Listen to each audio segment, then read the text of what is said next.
Уже бывший президент Афганистана Ашраф Гани убегал из Кабула вместе с машинами, набитыми деньгами, а то, что не удалось взять с собой, осталось на взлетном поле аэропорта, рассказали РИА Новости в посольстве России в Кабуле.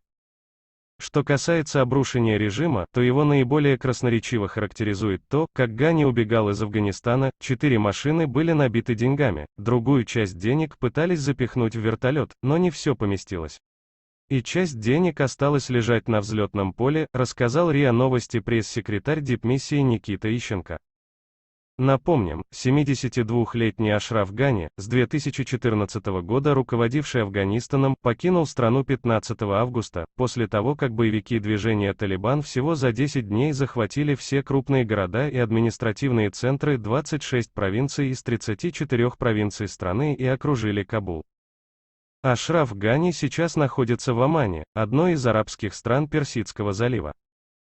Ранее сообщалось, что Гани бежал в Оман через Таджикистан или Узбекистан, но и Душанбе и Ташкент опровергли это.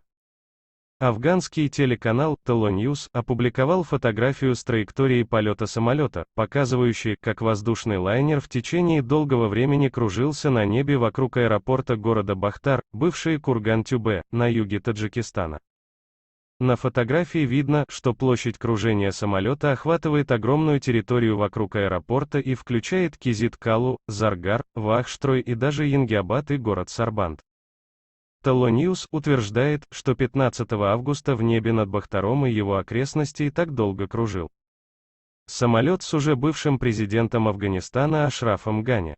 По информации издания, самолету с Гани не дали разрешения на посадку в таджикском аэропорту.